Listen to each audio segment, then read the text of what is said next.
केंद्रीय मंत्री रक्षा खडसे यांच्या मुलीचाच विनयभंग झाला आणि गृहमंत्री कोण तर स्वतः आमचे देवेंद्रजी फडणवीस.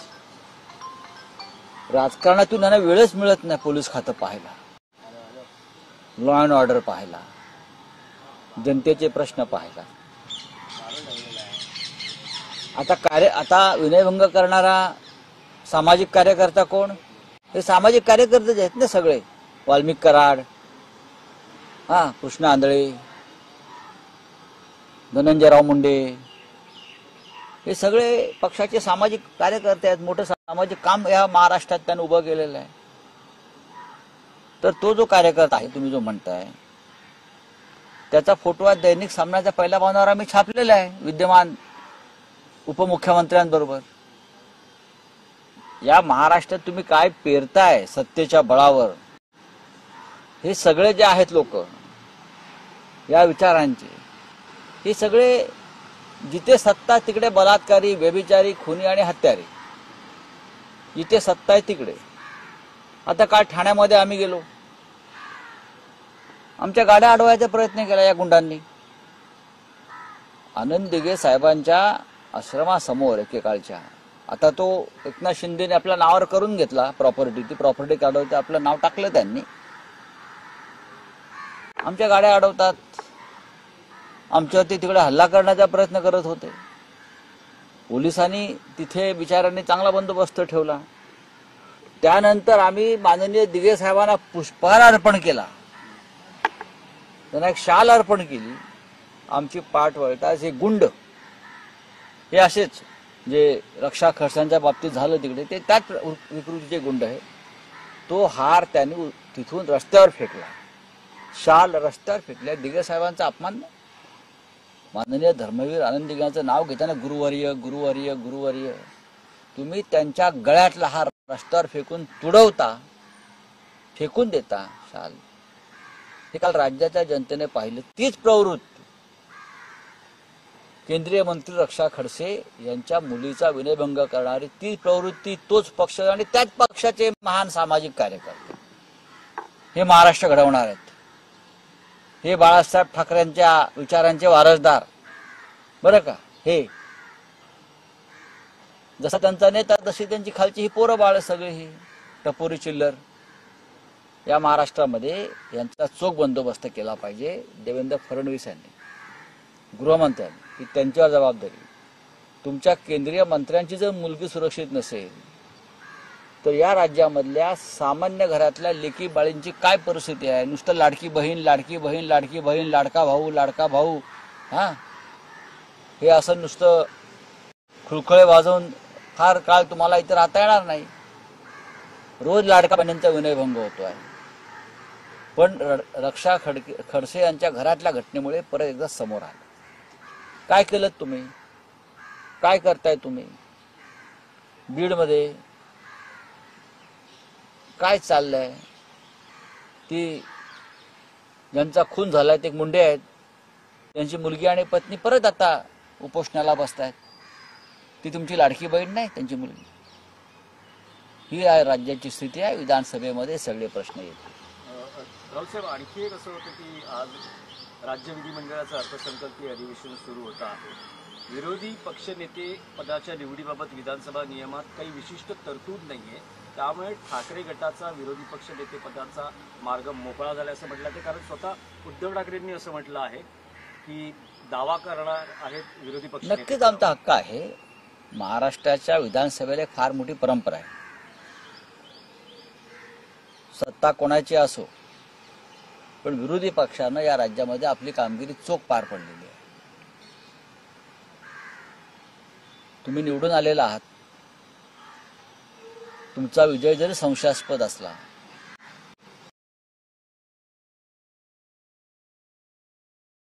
तरी विधानसभेमध्ये विरोधी पक्ष असल्याशिवाय लोकशाही आणि विधिमंडळ पक्ष सगळ्यांचा याला दिशा सापडणार नाही. मंत्र्यांची मनमानी चालू राहील. भ्रष्टाचारी मोकाट सुटतील. त्यांना व्यसन घालण्यासाठी लोकशाहीनं, संसदीय लोकशाहीनं आणि संविधानानं विरोधी पक्षनेत्याची तरतूद कॅबिनेट दर्जासह केलेली आहे आणि असा कोणताही नियम नाही आहे. अनेक राज्यामध्ये 4 किंवा 5 सदस्य असलेल्यांना सुद्धा लोकशाहीची बूज राखण्यासाठी विरोधी पक्षनेतेपद मिळालेलं आहे. इथे तर आमचे एकत्रित 50च्या वर आहेत. त्याच्यामुळे शिवसेनेचा विरोधी पक्षनेता व्हायला मला कोणती अडचण दिसत नाही. पण विरोधी पक्षनेतेपदाचा उमेदवार कोण असेल? उद्धव ठाकरेंनी आमदारांवर निर्णय सोपवलेला. विरोधी पक्ष नेत्याच्या संदर्भातला निर्णय हा असा मीडियासमोर होत नाही. तो विधिमंडळ पक्ष घेतो आणि तो विधिमंडळ पक्ष या क्षणी विधानसभेत पोहोचलेला आहे. आमदारांनी म्हणजे आमदारांवर उद्धव ठाकरेंनी आमदारांवर निर्णय सोपवला होता. आमदारांनी सर्व अधिकार हे उद्धव ठाकरेंना दिले. पण काय वाटतं, काय अंदाज आहे की नाही मी अंदाज संधी मिळेल की नवी मी अजिबात अंदाज देणार नाही, जरी मला अंदाज माहीत असला तरी. रावसाहेब, आणखी एक विषय होता की मुख्यमंत्री पदाच्या आणि उपमुख्यमंत्री पदाच्या खुर्चीवरून काल फार टोलेबाजी झालेली आहे. फडणवीसांची आणि माझी खुर्ची बदलली असं शिंदे म्हणतात, पण अजितदादा फिक्स आहेत. त्यावर अजितदादांनी असं म्हटलं आहे की मुख्यमंत्री पदाची खुर्ची तुम्हाला म्हणजे शिंदेंना फिक्स ठेवता आली नाही. आता त्याच्यावरती मी कसं का उत्तर देऊ? त्यासाठी तर शिंदे अमित शहाना भेटले होते मधल्या काळामध्ये की माझी खुर्ची मला परत द्या. त्याच्यावरती अमित शहाचं म्हणणं आहे ती तात्पुरती खुर्ची होती, ती तात्पुरती व्यवस्था होती आणि कायमस्वरूपी हवी असेल तर भाजपात विलीन व्हा, हे मी सांगतो ते सत्य आहे. आणि भविष्यात भाजप आणि शिंदे गटातलं राजकारण कुठे जात आहे तुम्हाला कळेल. रिफायनरी प्रकल्प पुन्हा जो आहे तो बारसू जो रिफायनरी प्रकल्प तिथेच होणार तर असं फडणवीस म्हणत आहे. त्यामुळे मागे देखील वाद मागे वाद नव्हता, मागे लोक मेलेली आहेत, तिथे लोक रस्त्यावरती उतरलेली आहेत आणि बहुधा तो रिफायनरी प्रकल्प व्हावा म्हणूनच आमच्या पक्षातले एक माजी आमदार यांना तिथे त्यांनी बोलवलेलं दिसतंय त्यांच्या युतीमध्ये. मागच्या वेळेला तेच त्या भागात जाऊन लोकांचं मन वळवायचा प्रयत्न करत होते. त्याच्यावर आम्ही नंतर चर्चा करू. नाही, पण असं रिफायनरी बारसूत म्हणजे रत्नागिरीत होणार की नाही होणार, शिवसेनेची भूमिका काय? बघा, शिवसेनेची भूमिका माननीय उद्धव ठाकरे साहेबांनी वारंवार स्पष्ट केली, आम्ही स्पष्ट केली. लोकांना हवा असेल ते लोक स्वीकारतील.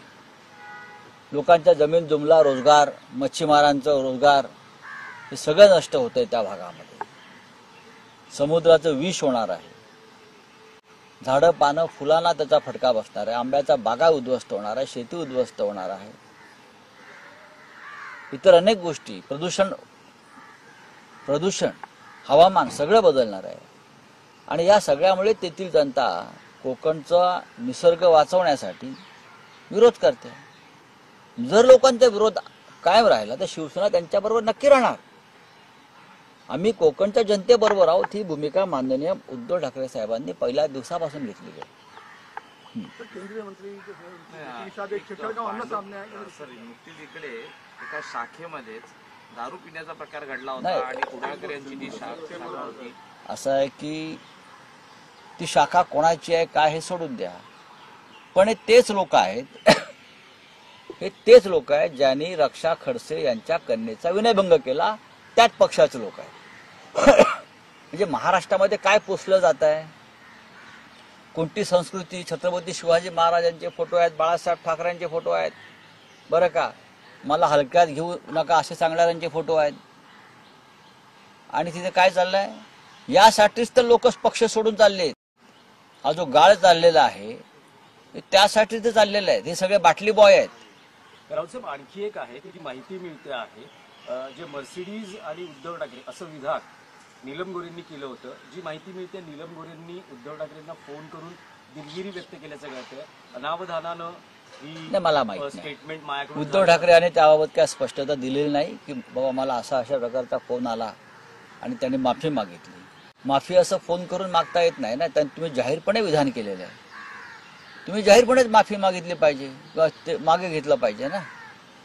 तुम्ही अनावधानाने बोलला असाल किंवा जाणीवपूर्वक बोलला असाल, पण तुम्ही जाहीरपणे साहित्य संमेलनाच्या मंचावरून हे विधान केल्यावर तुमचं हे कर्तव्य आणि नैतिक कर्तव्य आहे तुम्ही त्याच जाहीरपणे उद्धव ठाकरे साहेबांची माफी मागायला पाहिजे. HSRP नंबर प्लेट करण्याचे आदेश बोला. दिलेले आहेत. केंद्रीय मंत्री आप बोलिए, आप बोलिए. केंद्रीय मंत्री मी आता हिंदीमध्ये विचारतोय. हाँ बोला. केंद्रीय मंत्री जो है उनकी बेटी का छेड़छाड़ का मामला सामने आया है महाराष्ट्र में. बहुत ही गंभीर है. केंद्रीय मंत्री रक्षा खड़से जी की बेटी के बारे में जो छेड़छाड़ का मामला हुआ है महाराष्ट्र में, ये बहुत ही गंभीर मामला है. और बार बार हम तो यही बोल रहे हैं ना, महाराष्ट्र में किसी भी प्रकार की लॉ एंड ऑर्डर नहीं बची है. पुणे में एक महिला के ऊपर सरकारी गाड़ी में बलात्कार की कोशिश हो गई है, उनके ऊपर रेप हो गया है. दर्दनाक इस प्रकार की घटनाएं चल रही है. और हमारी जो पूरी सरकार है, गृह मंत्री है, वो राजनीति में दंग है, बिजी है. कौन है वो सामाजिक कार्यकर्ता महान जिसने केंद्रीय मंत्री के बेटे के साथ छेड़छाड़ की? वो एक बहुत महान सोशल वर्कर है. और वो जो है वो शिंदे गुट का कार्यकर्ता है. ऐसे लोग उनके पार्टी में चले गए, ऐसे ही लोग उनके पास. अभी एक कल वीडियो आया है, पार्टी ऑफिस में सब पिक्कड़बाज बैठे हैं. बाला साहब ठाकरे का फोटो लगा है, छत्रपति शिवाजी महाराज का फोटो लगा है, हाँ खुद का फोटो है दाढ़ी वाला, और बैठकर पूरा दारू गोला लेकर बैठे हैं सब पिक्कड़बाज. आप देखिए, ये उनकी संस्कृति महाराष्ट्र में ला रहे हैं जिनको हमने विरोध किया था. ये किसी की छेड़छाड़ करने वाले, ये दारू पीने वाले, दंगा करने वाले. कल हम थाना में गए, हमारे ऊपर हमला करने की कोशिश की लोगों ने. गुंडागर्दी है, सरकार है, सत्ता है, ये सबको निपटना चाहिए गृह मंत्री जी ने. सर, एकनाथ शिंदे कह रहे हैं कि कोई कोल्ड वार नहीं है. वहीं हम देख रहे हैं कि तानाजी सावंत के ऊपर फडणवीस जी ने एक भ्रष्टाचार का उसको लेकर मामला. ऐसे कोल्ड वार नहीं है, ऐसा कोई खुलेआम बोलता है क्या? जिस दिन कोल्ड वार की बात करेंगे उस दिन वो मंत्रिमंडल से बाहर रहेंगे, निकाल देंगे उसको फडणवीस जी. अगर आपको स्वाभिमान है और कोल्ड वार चल रहा है तो आप छोड़ दीजिए मंत्री पद, कैबिनेट छोड़ दीजिए. इतनी हिम्मत है आप में? आप इतने डरे हुए नेता हो, आप नेता भी नहीं, आप डरे हुए व्यक्ति हो, तो आप अपने मुंह से कोई बात ही नहीं कर सकते. ठीक है, चुना जाएगा कौन होगा? मामला दर्ज करने के लिए कहा गया है. हम पार्लियामेंट में यही मांग कर रहे थे ना, सदन में, देश में अपोजिशन यही तो मांग कर रहे थे. जिस तरह से इस महिला ने भारत के शेयर बाजार को खत्म कर दिया, अडानी को बेच दिया. अडानी के लिए तो क्या था सब, तो अब हाईकोर्ट ने उसका संज्ञान लिया है. जब हम बोल रहे थे तो हमारी बात आप नहीं मान रहे थे मोदी जी. आप मोदी जी उनको बचा रहे थे, अमित शाह जी उनको बचा रहे थे. बजट सेशन है सर, आज से मार्केट गिरा है, पर लेकिन सरकार की तरफ से कोई बात नहीं आ रही सामने. सर, सरकार, आम लोगों की बहुत काफी नुकसान हुआ. लाखों करोड़ों का नुकसान हुआ है, लाखों करोड़ों का, देश का, आम लोगों का. कौन देखेगा? चलिए, thank you. Leader of opposition leader of opposition तो शिवसेना से होगा.